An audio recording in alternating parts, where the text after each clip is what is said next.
পরিমাপের বিভিন্ন একক।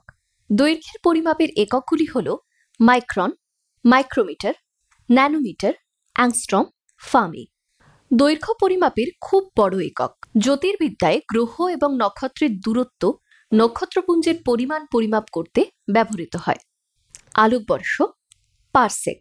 আলোকবর্ষ এবং পারসেক দৈর্ঘ্যকে প্রকাশ করে, তাই এগুলি মৌলিক একক, লব্ধ নয়। ভরের ছোট একক।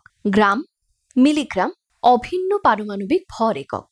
মিউ অণু, পরমাণু, পরমাণুতর কণা ইত্যাদির ভর পরিমাপ করে। সময়ের ছোট একক।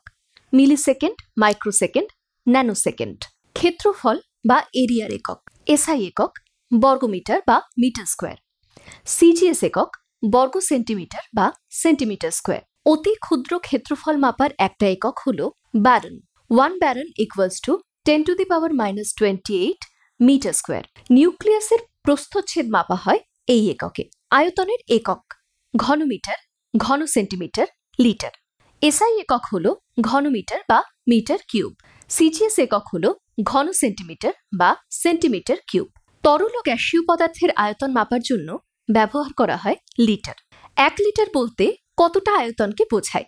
4 ডিগ্রি সেন্টিগ্রেড বা 277 কেলভিন উষ্ণতায় 1 কেজি বিশুদ্ধ জলের আয়তনকে বলা হয় 1 লিটার। লিটারের সংজ্ঞায় 4 ডিগ্রি সেন্টিগ্রেডের উল্লেখ করা হয় কেন?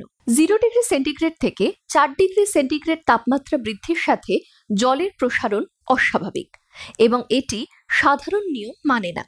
ফলে আয়তন বৃদ্ধির বদলে সংকুচিত হয়। ঘনত্ব হল আয়তনের ব্যস্তানুপাতিক। প্রদত্ত ভরের ক্ষেত্রে 4 ডিগ্রি সেন্টিগ্রেডে জলের আয়তন সবচেয়ে কম এবং জলের ঘনত্ব সবচেয়ে বেশি। জলের এই ঘনত্বকে ঘনত্বের একক হিসাবে ধরা হয়। এর উপর ভিত্তি করে 4 ডিগ্রি সেন্টিগ্রেড ঘনত্ব সহ 1 কেজি জলের আয়তন 1 লিটার ধরা হয়। তাই উষ্ণতা 4 ডিগ্রি সেন্টিগ্রেড উল্লেখ করা প্রয়োজন। যখন উষ্ণতা 4 ডিগ্রি সেন্টিগ্রেডের নিচে নেমে যায় বা 4 ডিগ্রি সেন্টিগ্রেডের উপরে উঠে যায়, তখন জলের ঘনত্ব কমে যায় এবং 1 কেজি জলের আয়তন 1 লিটারের বেশি হয়ে যায়।